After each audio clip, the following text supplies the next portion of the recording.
Friends, welcome to Raja's kitchen. మీరు ఇక్కడ చూస్తున్నారు కదండి, ఇవన్నీ రాజాస్ కిచెన్ పికిల్స్ అనమాట. ఇది వచ్చేసి ఆవకాయ, పండుమిరపకాయ, నిమ్మకాయ, ఉసిరికాయ, చింతకాయ, రొయ్యల పచ్చడి, అలానే ఇది వచ్చేసి టమాటో పచ్చడి. మనమైతే టేస్ట్ చూద్దాం ఫస్ట్ ఇవన్నీ ఎలా ఉన్నాయి. ఇది వచ్చేసి పెసరపప్పు అండి, నెయ్యి, అన్నం వేడివేడిగా మనం వేసుకొని చూద్దాం ఎట్లున్నాయి. ఫస్ట్ అయితే మనం పప్పు ఆవకాయ అయితే వేసుకున్నాం. చూడండి, ఆవకాయ పచ్చడి వేసుకున్నాను నేను. ఆవకాయ అలానే పప్పు కొద్దిగా వేసుకున్నా అనే టేస్ట్ చూద్దాం. ఇక నెయ్యి వేసుకోవాలి కదా, ఆవకాయ పైన సూపర్ ఉంటుంది. పప్పు పైన కూడా కాస్త వేసుకుందాం.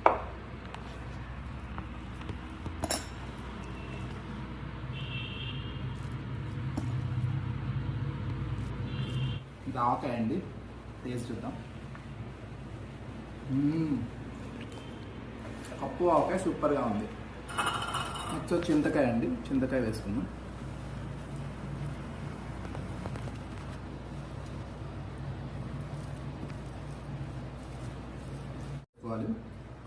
టేస్ట్ కోసం కొద్దిగా తీసుకుంటాను.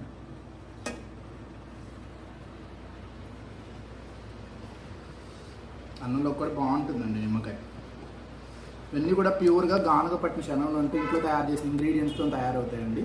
ఇవి ఎలా చేస్తాం అనేది మనం రాజాస్ కిచెన్ వీడియోస్లో పెడుతూ ఉంటాం, మీరు చూడొచ్చు. అన్నంలో కూడా బాగుందండి, పుల్లగా. ఇది వచ్చి ఉసిరికాయ, గుజ్జు వరకే వేసుకుంటా కొద్దిగా. ఇది వచ్చి ఉసిరికాయ అండి, ఉసిరికాయ కూడా చాలా బాగుంది. అన్నీ కూడా ప్యూర్గా ఇంట్లో తయారు చేసిన కారంతో వాటిని తయారు చేస్తాం. మనం గానుగ పట్టిన శనగ నుండి వాడతాం.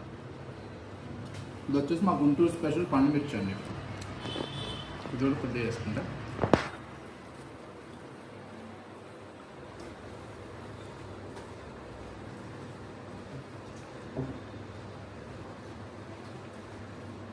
పండుమిర్చి సూపర్ ఉంది, అదే పోయింది.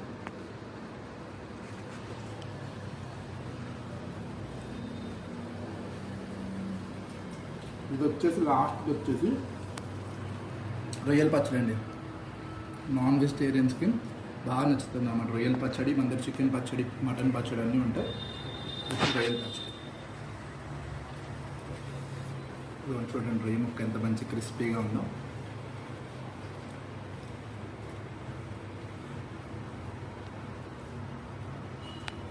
చాలా బాగుందండి. ఇంకా ఇంట్లో తయారు చేసిన ఇంగ్రీడియంట్స్తో గానుగ పట్టిన శనగలతో గుంటూరు మిరపకాయల కారంతో తయారు చేసిన పికిల్స్ అండి. చాలా అంటే చాలా మంచి క్వాలిటీ ఇంగ్రీడియంట్స్ చేయడం జరిగింది. మీరు ట్రై చేయాలంటే పైన ఇచ్చిన వాట్సాప్ నెంబర్లో మమ్మల్ని కాంటాక్ట్